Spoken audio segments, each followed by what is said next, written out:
That's why you play football, and that's why I actually play elite sport. You test yourself against the absolute best in the biggest arena, and you're willing to lose to get the glory to win. Hello everyone, welcome to Eddie and Jimmy, our podcast here. Jimmy Bartel, of course, the superstar that he is. Jimmy, welcome this morning. I'm in Adelaide, ready to go for tonight's big extravaganza on Channel 9. We're down at the Darrenberg Cube, which is going to be fantastic in McLaren Vale, in amongst the vines. You want to see it? It is the most spectacular set that I think I've ever worked on, which is saying something, given the fact I've done a few opening ceremonies over the years and etc. It's going to be fantastic tonight. But hello, mate. What a big week it has been in football. Yes, Ed, and that's where your famous line, whenever you used to open up the footy show, it's been a big week in footy, and what a way to conclude the round. The Easter Monday blockbuster, Geelong versus Hawthorn. I loved that it lived up, and more than lived up, it over-delivered all the hype. And the great thing about that game is when you talk to people who are not Geelong or Hawthorn fans, they sit down and watch and they go, oh, that is a ripping game of footy. Yeah, and can I just say this without backing over a few things from the last few weeks, because we want to be positive this morning, but it did underline yet again what the opening rounds should be looking like, and that is you play the big Melbourne clubs against the big Melbourne clubs.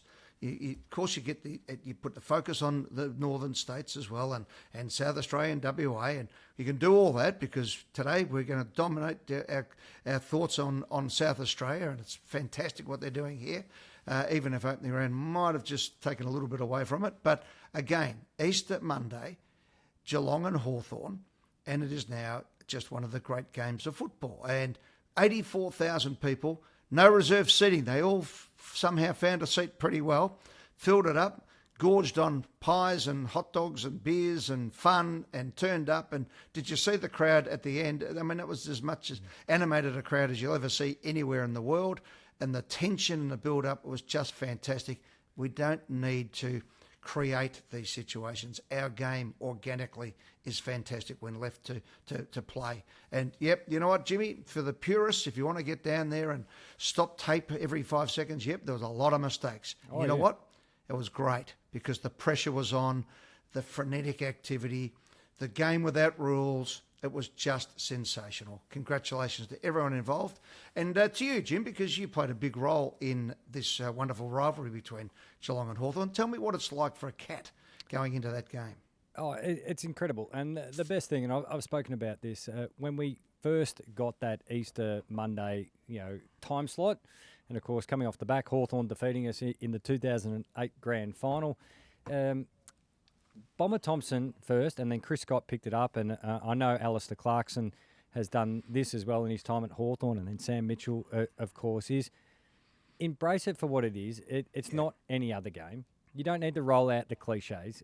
As you mentioned, it's 80+ thousand. You're playing an excellent side, and vice versa. There's champions on every line. That's exactly why when you're in the backyard and you're lining up mum's washing and you pretend the siren's going and you're there to try and kick a match winner, that's why you play football. And that's why I actually play elite sport. You test yourself against the absolute best in the biggest arena, and you're willing to lose to get the glory to win. And I think all the players have embraced that. They embraced it in my time. And the great thing, I walked away from the ground going, it's so good that it lives on. When you great. you see Ginnivan and Moore, Jack Gunston's nearly played in all of them, I think, as well. But then Geelong, Bailey Smith comes to the club and he embraces what the day's about. Max Holmes, and of course Mark Blitzarves, as you mentioned, nearly played 300 games, and the moment was big for him too. Yeah. So the thing I look at is, we've had a lot of Peter Volandis and the great result they've had over in Las Vegas. But if I was the AFL, if I was running the AFL, as we tend to say here, I would be using my contra up this week in the northern states, just showing the highlights of 84,000. And I would have a guess and say it's the biggest attended sporting event anywhere in the world this week, okay? And one of the best, because we have the size, the ground, 84,000, unbelievable situation. And then we go into this gather round, and I know we're going to talk about it later, we might as well talk about it now. And I've been asked on interviews this morning on Adelaide Radio, should South Australia keep it? And I just say, of course, because it works. it becomes a tradition. So when did this great tradition of Hawthorn versus Geelong start? What year? 2010, the Easter Monday game, but we had a good game in 2009 as well, off the back of the 2008 win by the Hawks. But that's my point, and Anzac Day started in 1996, I think, for Collingwood Essendon. Being obviously there's games around the place that hadn't caught fire. And similarly with this gather round, Peter Malinauskas and his team, the South Australian Premier, have worked so hard on all the shoulder programming. So for tonight, for example, it starts not on on Channel 7 or Fox Footy. It starts on the competing network on Channel 9 with this big show that we're doing from the Cube down in Darrenburg. It's unbelievable, and it's all about tourism. It's got all the fun of the fair. Dermot's giving away a car. He's driven over from Melbourne. We've got Tony Modras on there. All the great things that we used to do, and Sneaky Sound System are playing. We've got the Stars of Maths. We've got it all happening, and it's huge. Then tomorrow night, on the Wednesday, the South Australians have the big dinner at Penfolds, which is the corporate end of town. So they get the photos in the Fin Review and the Australian and all the business, and everybody's there doing all that sort of stuff. Then the game gets underway, and all the journos are in town, and all the radio stations are all happening, and it's fantastic. Now, that should be the first special event of the year. After, and I still think we should keep State of Origin where it is and play it in Western Australia and really crank that up. You know my thoughts on round one. It should be absolutely the blockbuster, get 500,000 people in and play in every market. Then you come into this game. As it turned out, we had Easter right up behind it, so that worked beautifully. Now we're into gather round. This place here is going berserk. You go around, it's like it's grand final week in Melbourne. Everyone's up on their toes. They're so excited. So do the deal quickly. Let's not just drive everybody into purgatory every time we need these things. This is a ripper. If they put the check on the table, that's fair and reasonable. Take it and then create. And then let's build what we need to do in Queensland and in New South Wales, and just have something happening every 4 or 5 weeks that is a tourism driver for the states and really promote the game. It's not that hard. Don't overcomplicate it. Don't always take from one another. How many times did you listen on Talkback Radio? People going, how come Collingwood and Essendon have Anzac Day? All right? Mm. So, yeah, because they fill it every year. Correct. Because they understand it. But more importantly now, this is the year that Anzac Day pays back Essendon, right? Because they're going terribly, as we know. We'll get to that in a moment. But because they've got Anzac Day, they've got something to set up. Now, maybe Richard could just check. I haven't got a fixture with me. I'm not sure if it's Collingwood's game or Essendon's game. But whatever it is, it keeps the Bombers front and square in something that's going to be pretty big. Now, it doesn't matter if Collingwood whacks them or not. They're in there. And, it could be actually a really good game the way things are going. But my point is there is something for everybody, and now Hawthorn and Geelong have been able to create, two middle-ranking teams for a long period of time, suddenly are blockbuster teams. 84,000, the place was just electrifying. Yeah, the silly little man, he's got a big smile on his face because his Hawks won, but it is an Essendon home game. Hey, Eddie, all right, so Essendon in a year where they're going to be, figures are going to be down a bit, will get a blockbuster gate that day. Now, Collingwood and Essendon share it a bit, but the home game gets a good kick there. So the other thing to take into consideration, though, is on Anzac Day, it is a public holiday, so the prices are, the expenses are pretty high, and of course people don't realise how much security money goes into Anzac Day. But that's what it is. It's a fantastic opportunity, and it keeps Essendon relevant at a time when they're not. And now, Ed, you mentioned something back at the start there regarding, call it the fixturing for Gather Round, the social fixturing for Gather Round. And I've been over there, and I was over there at a time, and you mentioned the corporate end of town and that Penfolds lunch. Now, apart from the fine wine, that is a place where the AFL world does a lot of talking out the side of their mouth. Yeah. And by that, I mean there is a lot of movement. There's a lot of posturing. There's a lot of discussions. Lobbying. Yeah, a few headlocks every now and again as well. Yeah, and I'll tell you what's interesting, Jim, is that as we see grand final day, that big lunch, you get them all in from Sydney, and it's a lot of business people and theatre goers, as they used to say. This is the hardcore football people over here. So all the clubs are over, and it's on. So while the chicken and beef is getting served and people are swapping plates, Ed. Yes. what will be the topic of discussion in that room? Because if I go in a couple of years ago, the Wayback Machine, this was a time when a lot of movement was made to push their person up to be the next CEO of the AFL. Of course, Andrew Dillon wasn't quite locked in, and it was when we had some movement where some latecomers to potentially be the CEO were moved into position over there in Adelaide Gather Round. We've had that sort of function be where people start to position to be the new chair of the AFL. Yeah, last year that was the talk of the town. There was plenty of lobbying going on in little groups all around. I like to sit back now because I'm not the president of Collingwood. No, I sit back. I sit back and watch. I watch to see what's going on. Edward McGuire, what do you expect to be the conversation just being murmured out the side of the mouth at that corporate lunch? Because there will be something very football political being spoken about. What is a dinner? So it's even better. Dinner. Sorry, my apologies. That's it. So, I think the gather round thing will be the first thing that anyone. I mean, what we have to do is at some stage I like to sit down with everybody and say, hey, listen, we can do something fantastic in the northern states, but not during cyclone season, as I've said. Not at the start of the year, it doesn't quite work, but really turn it into a tourism extravaganza that works for everybody. That's what you need to do. You need to hit the impact. We need to just, as I say, weaponise that fixture. So we're going to get that back in. I think tonight, if I'm going to get in anyone's ear, my theme tonight is put the F in the AFL back into, make it F for football, not for fantasy, not for another F word that seems to happen a bit too much. Second part of that, -up. And what we need to get to is really get back to being what we are. So yesterday gives me a lot of hope. And, there's a deal that I've been working on for a while that I'm not ready to talk about, which is going to be massive. And it's a huge result for AFL. Huge result. And so I'm excited. Last week I was a bit down. I'm excited.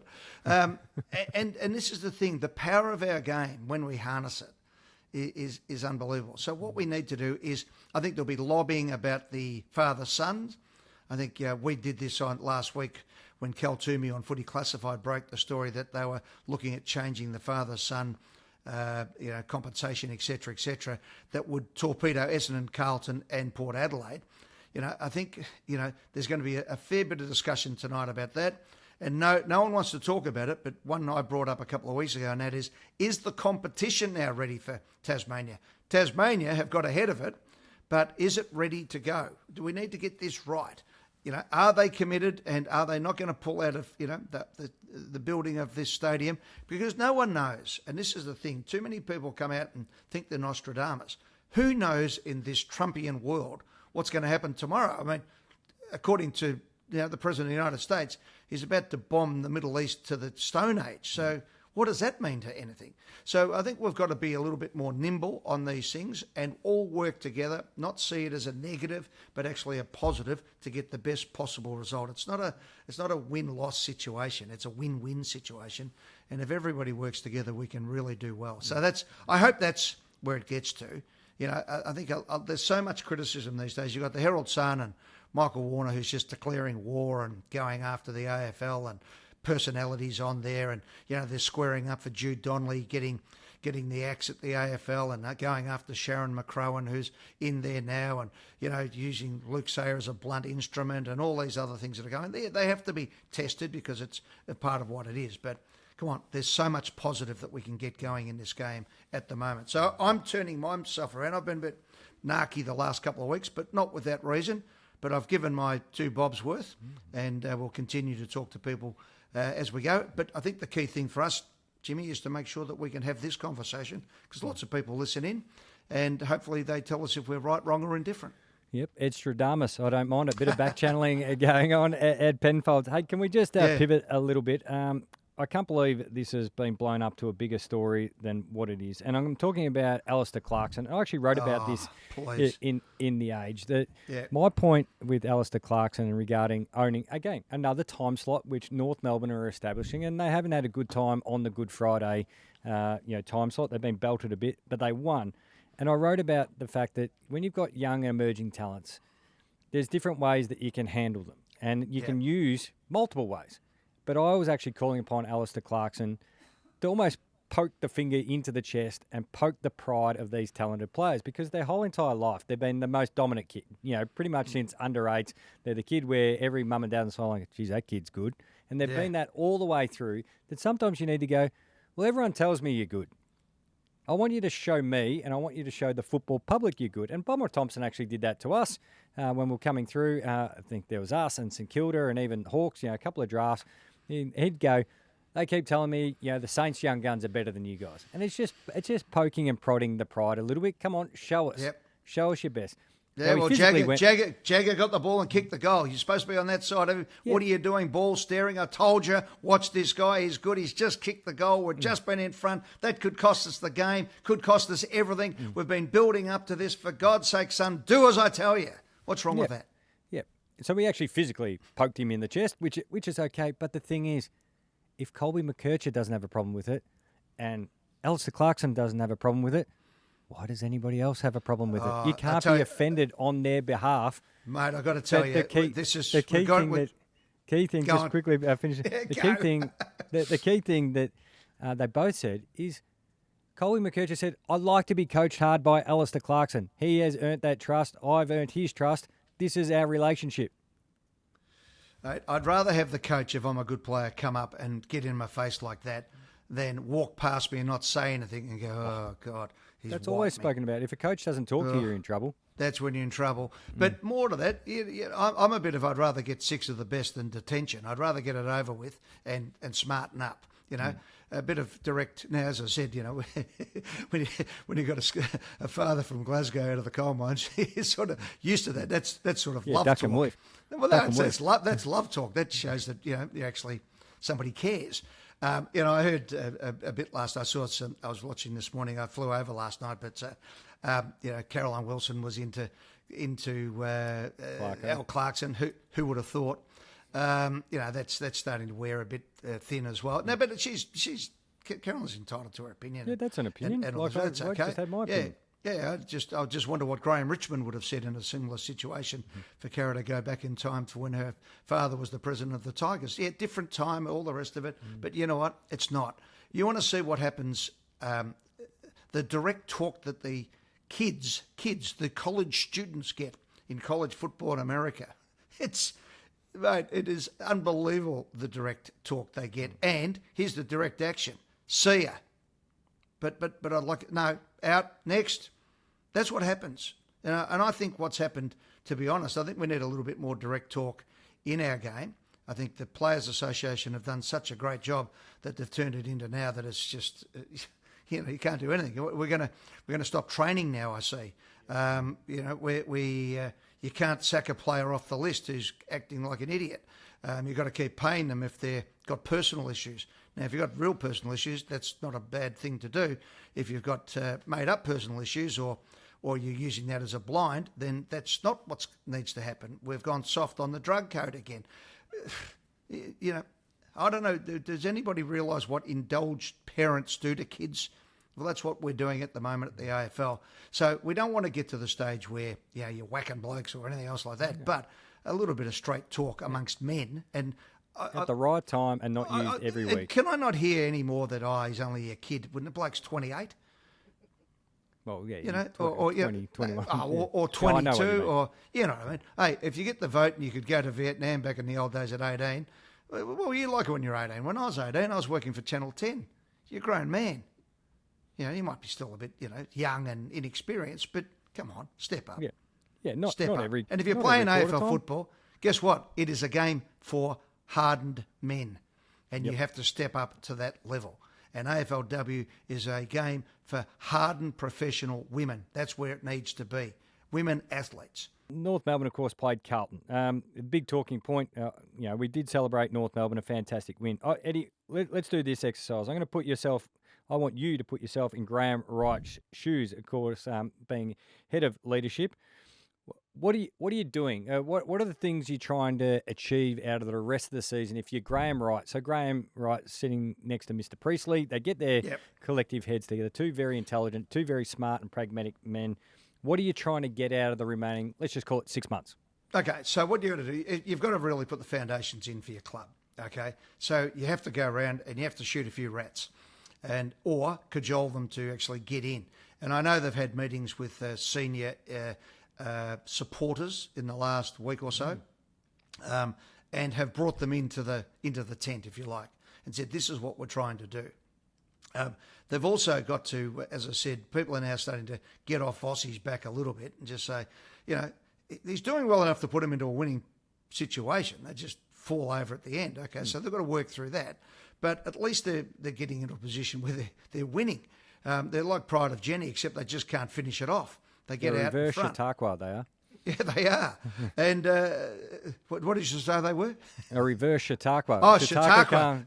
Comes flying down the outside for the win. I know. I only heard the first part of it there. But so that's what you've got to do.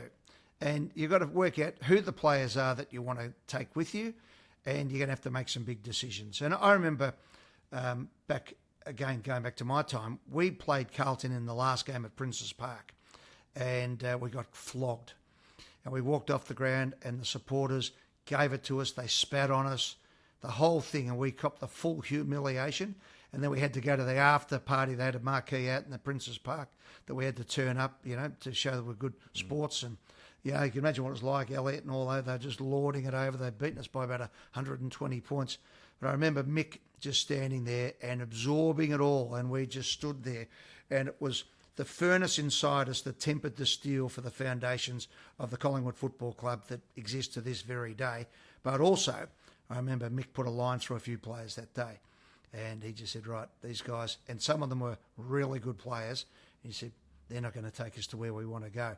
So that's what they need to do. They've got to look over the next period of time. They might not win, but they might learn a lot, and that's what they need to do. They need to get the supporters. Hyundai is a fantastic sponsor. They're a sponsor of ours too now, which is great to have Hyundai on board. But they have stuck through thick and thin with Carlton. So you need to make sure your sponsors are right. You need to get the people around the outside actually coming together and stop the whinging and the carry on. You're going to have plenty of that in the media, and you've got to start to build up a simmering anger at your club to build up to what you want to be. And then once you get that simmering anger, it's a lot easier to make hard decisions. It's like the hot knife through a very cold block of butter. Very hard to cut if it's cold, but if you're hot and you're determined, it goes straight through. And that's what they need to do. They'll find out about themselves pretty quickly because their next 6 games, they've got Adelaide, of course, to kick off a gather round.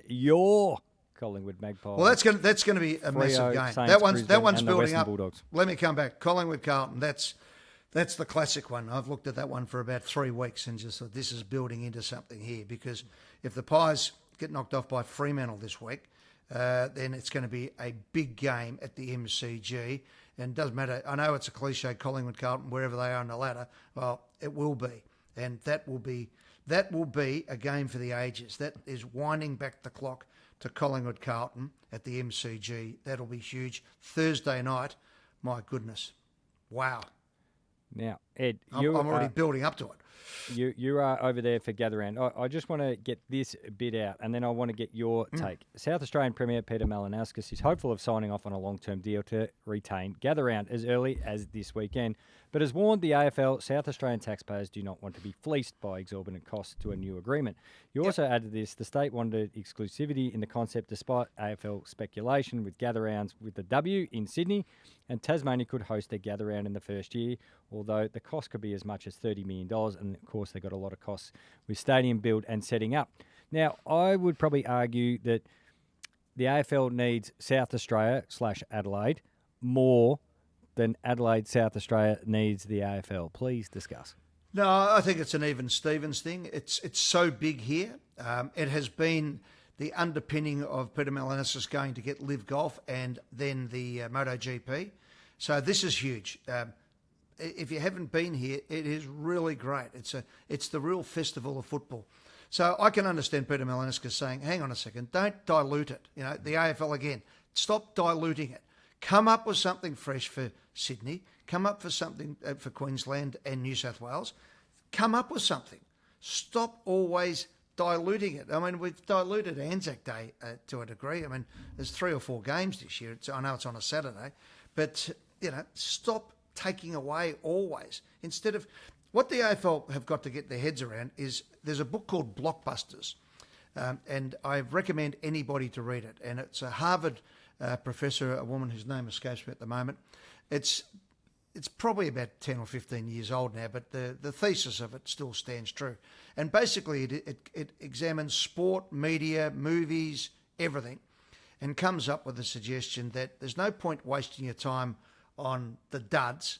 Put it all into the big time and you get the maximum result. So to use the example, back in the day, Disney used to have, 20 films on their slate, and they'd hope a couple would work and that would pay for everything. Then they decided to get into Marvel, if you like, and they went and got Robert Downey Jr.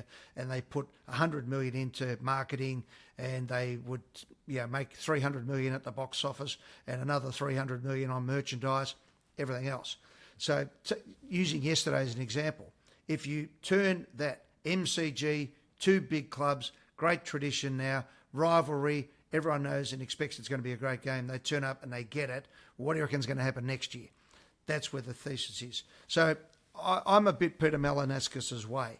Don't get me in. Don't take the skin off my hand grabbing the check, and then don't start to dilute me. Okay? The AFL's got a nasty habit at the moment of thinking they're smarter than everybody and finding out the hard way. How about, as Mick Malthouse would say, please the fool, don't tease the fool. You might think it was stupid, but how about just go with us and make us happy rather than poke us in the eye all the time? Peter Malinaskis has been great. He has put so much time and effort personally into this. He deserves to get at least the first couple of bites of the cherry going forward. Let's come up with something fresh. Yes, and you've been a big one on this. I know your mini gatherings. Let's keep talking about the AFL decision makers. We read the AFL is preparing to enforce limits on contact training minutes as soon as next season. The AFLPA is pushing back on draft change proposals, which Cal Toomey highlighted. The compensation around free agency would see returning picks starting from outside the top 10. And then I'll get to Chris Scott in a second. But just on those two, I think Adam Uze actually raised this topic really well. He highlighted, yes, we're dealing with concussion regarding players copting knees in the head from high marks, but there's not a lot we can do about it without actually ruining, and I hate to say it, the fabric of our game. How come we keep, and we're not minimising concussion. I think where we've improved has been rapid, and it's great for everybody involved, but it's still a high-risk game where people and players need to accept the rules of engagement. And what puts bums on seats is the element of risk as well. I know we want to see high skill and we want to see great goals and things like that, but there is an element of risk that people enjoy about our game. No, well, let's get back to what it is. It's an invasion game. It's a high-stakes collision game, physical contest. Now, if you want to have Gaelic football, and hey, I played Gaelic football, it is such a great game, then you can have Gaelic football. With the training, I get that a bit because, most of the a lot of the head injury that happens in boxing happens in the sparring ring, not just in the actual fight itself. Now, what they're doing in America again, and at training, I was watching some training vision of Ohio State, my son, actually this morning. And what they do now is not only do they wear the helmets, Jimmy, but they put almost a big pillow on it. Yeah, okay? It's huge. Yeah, so you can do that. So there's ways of mitigating. Even in the boxing ring, you get in, you have the head guard. Now, the worry about that is when you have the head guard on is that you think that that's going to stop it, and it's the blunt force. And sometimes it's actually getting cleaned up, as you know, being hit hip and shoulder and the rattle effect. Now, you're not really, bring the mouth guard to training too much these days, but you do have to train for a physical contest. That's part of what it is. I think what we need to do is really get on top of, and the other week, when that head clash happened between, what was the guy from GWS and Jack Crisp at Collingwood, Angwin. Now that should have been straight off. Okay, that he stayed on. He had the perforated eardrum. Had the blood coming out of his ear. That's where they've got to get better. The AFL is you just go get off. Blow the whistle. On the side of get off, get checked. If it's all okay, all right, back to you go. But you have to err, and then you have to actually have serious doctors and people saying you cannot train until you're right. And if that means you're out for 4 weeks or 6 weeks, bad luck. That's what it is. That's where we need to get to. I think still, there's still a little bit of, smoke and mirrors and these things. And, that's where we have to look after our players. That if you sign a contract in college football, as I've said many times, it says you as a player must adhere to everything. So if you get a knock, no nightclub for you, get off the grog, don't take drugs, all those things. That's, why I'm so head up about the drug code is the mitigation against the concussion and brain injuries down the track. I'm trying to, people don't join the dots for some reason. I don't know why we are so keen. If you do a minor infraction on the ground, you get rubbed out, yet we're dying in a ditch for blokes who are just laughing at us taking drugs half the time. Anyway, so that's where it's at for me, Jim. I think we have to actually decide what this game is and sign a contract accordingly and sign up for what it is. Yep, and look after our players the best they possibly can. But we can't stop people going for marks. No. And the flow-on effect it'll clear up a lot of MRO incidents. It'll clear up a lot of rules in the game because there'll be a clear direction. So someone talking to one of these and tell us which way we're heading. That's why we pay you the big bucks, and that's why we have a commission as well. Now, you just mentioned there that the AFLPA. Yes. What we'd like to see is actually the AFL Independent Commission start running the competition. Well, that's what they're there for, aren't they? That was the whole point of it establishing. So they seem to be these days to be single subjects. It's almost like a Senate. It's almost like you've got the Greens looking after this, and you've got this over here, and you've got the pet party over here, and all. How about we just actually get some people in? Now, I listened to Ken Hinckley the last couple of weeks talking absolute sense. I listened to Lee Matthews talking absolute sense about the game with care, with understanding what the game's all about, where it's gone to. So we're not going back to the old days of king hits and elbows and all that sort of stuff, who understand it. Let's have a bit more of them having a few say and maybe be listened to. I can't disagree with any of that. Now, I want to get your thoughts because on this one in particular, you are one of the great salesmen of the game, Eddie. Mm-hmm. Chris Scott, and he did admit, he goes, you've got me post-match, and it's fantastic access that Fox Footy had. They had Chris Scott and Sam Mitchell after the classic, or to use the overseas term, classical, that was, of course, Hawthorn and Geelong. Yep. And they sort of ventured down the path, and it was great work by Gerard Whateley to follow up, something that Chris Scott said. And this is what Chris Scott said. I tend to think they just made it up, and this is regarding the final 10 and the wild card round. I tend to think they just made it up just to throw in a couple more finals for no good reason except cash, probably. This is why I shouldn't do this so close to the game. I speak my mind, which is good for you and bad for me generally. I think it's good for Chris Scott. I think he wins a lot of people over with how candid he is. Yeah, that's okay. Can I just say this? Why do we have this aversion to making money? Yeah, but I know where Chris Scott... But whenever the... all right, you played the money side, and Chris Scott admitted that. It's a money-making exercise, so you're almost making his point there. But let me get to this. We always go, we don't want to play the grand final at night because, it's for TV. You go, this, and I hear the Supporters Association, whatever they're called, come out and say this. You go, Fans Association, right? Well, okay, there's going to be 100,000 at the game anyway. What you're doing is stopping a further 500 to 1 million people watching it in the areas that we're actually trying to get new fans. You're actually being counterintuitive to what you're making at your basis on. So I don't disagree with Chris Scott on this, but I just, the money side of things is, we do. Everyone's getting paid a fortune. Players are now, there's 750 players in it, with another 50 coming in on an average of 400,000 or 500,000 a year. The women's game is at the moment costing $1 million a week. Right? You can't say they're losing $1 million a week. You have to say you're investing $1 million a week, but that $1 million a week ain't coming back. Okay, so we've got to get the money in there. Tasmania's going to cost a fortune. GWS keeps costing money. That's not a problem. That's what the game is. We have to finance it, but we have to come up with new ways of doing it. You know that I'm not a big wild card round person. Mm-hmm. I still think I'd love to. I'm going to pull out my fixture, and we'll do it this year in real time, Jim. Mm-hmm. And so once we get through the 17 games that everyone's played, and the 4 exotics that I like to call them, which would be gather round and the rivalry rounds, etc., then we'd get to knocking them off one after the other going through. So I'm not big on a wild card round as such. However, it will be very exciting. It'll get big crowds, and you've just got to sometimes go with it.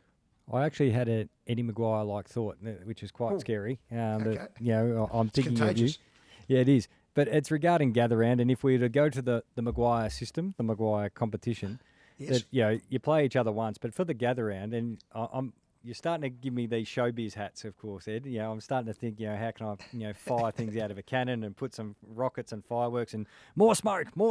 I heard you on AW saying that you actually dream of being fired out of a cannon. Is that right? Yeah. Well, what would you like to do once? Yeah. Who wouldn't like to be shot out of a cannon? And hang around in the media long enough, mate. You'll get fired out of a cannon, all right? So I might be a little bit breakfast radio weary with this idea, but if you have the gather round, so in the McGuire system, so everyone's playing each other once, what would be a good spectacle to take a lot of angst away from who plays who in gather round and where? Oh, yeah. What? Yes, you're picking up what I'm putting down, like a World Cup draw, that you actually just drag a ball out of it, and you drag a ball, and you go, Hawthorn has got Collingwood, and they are playing first. Then the next one is you're pulling the time slot, and then you're pulling the oval. And well, then Jimmy, everyone's I've actually just creating another event. I think you're a genius because I put this to the AFL. I think it would be but I think it would be fantastic in that if you did this in a way. So what you do is you half rig the draw because you don't want Port Adelaide playing Adelaide. Okay. No, you got to have them in separate. So you don't have Sydney and GWS, etc. But you pull it out, and you might not have Collingwood, Carlton, or Collingwood, Essendon, Richmond, etc. So you line it up in such a way. And you draw it out of a hat. Imagine going up at the moment and there's 2 there. There's Essendon and there's Brisbane. And you're, Darcy Moore, and you've got to go pick one out. It's fantastic, isn't it? It's another thing, but also takes the fix out of the fixture. Well, the other thing you could do when you have the pools, you have the top 8 in one grouping. Yep. And then, of course, you want to separate Port Adelaide and Adelaide if you can. I know it mightn't be possible, but then, the bottom 10. So at least then you have them evenly matched going into gather round. So it was just a thought I had. It was very much a McGuire thought. How could you razz up the wild card round as well? But one thing. So if you did that, Jim, so you've got that. That's a sort of like a FA Cup type draw, if you like. Yeah, have a representative from each club pull their team out, or all that. And then you have the second derby game, if you like. So the Derby in Perth, the Showdown, the bridge battle of the bridge, and the pineapple grapple. Exactly. Yes. And you have the traditional games between the Melbourne sides, and you do that. And there might be one other, a traditional game. Okay. And you might play the interstaters against each other so that they can stay, or the non-Victorians, as they like to be called. And so that way you get to. What's that get it to? 3 plus 4. So that gets you to 21 rounds, okay? Because you've got to get the amount of games done. Then you go into this playoff scenario that knocks it down to a top 8, and then away you go. Makes sense. Can I just add one more point when I heard Chris Scott's comment? And I've been thinking about it a little bit, and hopefully I get somewhere near the pin the way I articulate this. Just when you've got a final 10, we've got 5-day breaks, we've got teams coming off 18-day breaks, we had opening round, we've just finished buys, we're about to go into buys, and it's just things that Chris Scott said. He said post-match, look, we understand we're not going to have our best 23. We won't really have them, but it's how do we get them right for that quick run at the end of the season, for a final 10.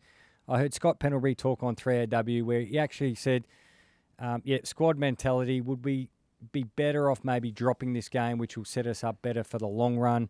Yep. Using the way the Cats played Gold Coast, I thought Gold Coast were magnificent, but it didn't look like the Cats were ready for that game. This squad mentality, and it's just, I'm watching it. I love the game so much that the AFL's term of games of consequence, and they've always tried to make every team play all the way up to the last round of the year, and it's got impact. But now you add all these other factors, rules, breaks, all this sort of stuff going on, that my just concern is that we don't want games just to turn into content. Yep. And I know it is a content thing, but I'm just I agree with you totally. So Yep. I'm an American sports fan. I love the NBA, I love NFL, and I love baseball. And NFL keeps skyrocketing, as you know better than most. So Roger Goodall is going to be here. You'll be swelling the Merlot with him. On Friday, actually. Yep. So every game is of consequence because they don't have a very long season. If you drop a couple, well, your season could be done, and the implications and ramifications of that are enormous. But the flip side is baseball has 156 games and basketball has 82 regular season games. And you want, say, the family who are taking the kids and they're going there, and it might be the only game they go to the year that they see Scott Pendlebury every week. They see Patrick Dangerfield every week. They see Nick Dacos, Harry Sheasel, grab any name, Riley Thilthorpe or Caleb Sarong. So where I'm getting to is I want still the emotion post-siren to be as impactful as it always been. So when you win, it's Richard Stainsbury. The Hawks have got up, yes, and he's grabbing his sons and he's going, we were there. Yep. And I want the Geelong fans to go, I am shattered for 2-3 days. I'm going to go home. I'm going to be upset and disappointed until I finally get over it. I'll get some ribbing from my Hawks mates where I don't, and it's a bit what I took out of Chris Scott's and other people. 100% Ken Hinkley. right. I liked what he said. Agree. And Ken Hinkley said something a little bit similar where they'd almost grade the games green, orange, and red. Green, we have to win. Orange, let's split them. Red, hey, if we win it, but if we lose it. I don't want the feeling of it's just another game. And so the last bit on the NBA too is you could pay all your hard-earned and go, well, the starting five's out tonight because it's just a game. Yep. And so this is just my watch or my concern or just viewing. So, again, I don't have an opinion, but I'm just looking at it from a real lover of the game. Well, I'm with you. That was why the fixture that I put up, every game has consequences. When you have a wild card, what it means is more teams can get to a playoff, okay? Now, my fixture does the same thing, except you've got to keep winning. Every game matters. Every game means something all the way through. So I started off with two things that I needed to get to. Basically the same number of games as we have now because of the TV rights, and every game matters. Now, what we're going to say is exactly what you said, and I thought Scotty made a really good point when he said, we don't want this just to be content. Now, what happens sometimes, Jim, in life is that you get really smart people, and I use this analogy. You can't speak Chinese, can you? No. No, neither can I. And let's say, for example, we pump ourselves up and say we're reasonably intelligent people, okay? The same is that there's really intelligent people involved in football who can't speak football. Right? It's a different language. It's a different feel. You can go to marketing school, you can come from Harvard, and it doesn't resonate in our game. If you're looking at TV trends around the world and all the rest of it, I hear this every day from people as the industry goes off a cliff, by the way, as they prove their thesis correct, or incorrect every single time. This game has to be, I think our rules now are too complicated. There's a rule for a rush behind and 4 subsets underneath it. The boundary, the ball used to go over the line out of bounds, you throw it in, or it's a free kick for out of bounds. Now there's intent and this and that. I don't mind I like the between the arcs, but I'd just make it last touch. Take the pain out of it. That's it. If you tap it over the line, bad luck. That's what happens. It's a turnover of the ball. Make it easy. Get back to playing the way you used to. Even going back to the physical side of things, I think they've got it completely wrong in this duty of care business. The duty of care has to be for me to protect myself. And if you protect yourself, Jim, and we're running at the ball, and you're protecting yourself and I'm protecting myself, bottom line is we end up protecting each other, as opposed to me running in and hoping that a bloke who's actually out there to try and kill me is not going to try and kill me. It's counterintuitive to the whole way the game's played. It's an instinct game. And as you said, it should be every time they run out onto that ground, you got your best 25, whatever it is now, 24, 25, that they're running out there, that everybody's on, and it means something at the end of it, and you sing the song with gusto. Yep. It's pretty simple. Well said. Yep. Well, no, And I'm just keeping an eye. underlining what you said, mate. I'm just underlining your points. 100%. Yeah, if we get to a situation where a team comes off the ground and you go, oh, yeah, it doesn't matter, that's okay, we're setting ourselves for 2 weeks' time and we're hoping to finish in 10th spot, that's not what it's about. No, we don't want to get there. No. That's my only just concern. All right, mate, let's get into the Bartel Medal. Jamal has gone 3 for Will Ashcroft, Marcus Bontempelli 2 and Zach Butters 1. Let's go to the Bartel Medal. Yeah, it's pretty good there by Jamal. We've got the one voters, Kitty Coleman, Zed Dersma from the Kangaroos, Butters, Smith, Holmes, Neil McKercher, Murphy, Reid, Grundy, and Papley, who well done on 200 games off the rookie list. Just a quick one. Kitty Coleman cleaned up, still side bottom. Fair. Absolutely fair. One of the few ways you can still do it these days, legally. Absolutely fair. And did the world stop turning? No. No. Well, for a bit for Steel side bottom, as you nearly Steele, brought up the morning's takings from the buffet up there in Queensland. Exactly.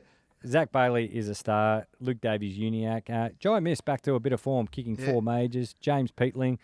Aaliyah is having a good season already. Isaac Heaney, Kennedy, Ward, Watson and Guinea, the small forward brigade there for the Hawks. The 3 votes, Will Ashcroft. My goodness, what a player. Caleb Sarong. Max Gawn, he's not slowing down at all. Jack Steele, what a pickup. Cozzy Pickett and Marcus Bontempelli, which gives us our leaderboard of on 6 votes. We've got Cozzy, Sarong, and it's Petrarca. Nick Dacos, of course, didn't play. 8 votes. Max Gawn, 9. And the Bont is on 10. He's our leader at the moment. Hey, just quickly, I love the rebranding of Jack Ginnivan at Hawthorn. Yeah, now they're talking about how he's a football brain and understands things, and people look at him a completely different way. And I think that is a really good play by Hawthorn, because they're introducing a different side to Jack Ginnivan. Everyone saw, the harem scarum sort of like when he was at Collingwood, and getting in everyone's face and getting in Ken Hinckley's face and all that type of thing, which there's nothing wrong with that. I mean, I loved it, to be honest. But now we're actually seeing there's a little bit more to him, which is fantastic. So well done to what they're doing at Hawthorn. And I think he's responding accordingly. I think he enjoys that he's now not being looked at as a sideshow, but actually as a bloke who can really play and understands the game. And he and Watson are a formidable pair, aren't they? Yeah, both got high footy IQ, and we're getting to see it. Yeah, well, makes a difference. Jimmy, thank you very much for that, pal. We'll be back on Wednesday as we take your questions, and Thursday for the preview of Gather Round. Good on you, mate. This has been Eddie and Jimmy. Make sure you join us on eddieandjimmy.com.au. Don't forget, Fiji Airways is the place to go. You can fly straight in to Nandi from Melbourne, Sydney, Adelaide and Brisbane. And not only that, but you get right into Vancouver, San Francisco, LA and Dallas. And then, of course, the world is your hub from Dallas. It's unbelievable. So, wonderful situation. I'd recommend, if you're wanting to have your mid-year break, that you go to Fiji. It's close, the resorts are sensational, and Paul Scurra will look after you. So thanks to Fiji Airways and Hyundai. This has been Eddie and Jimmy.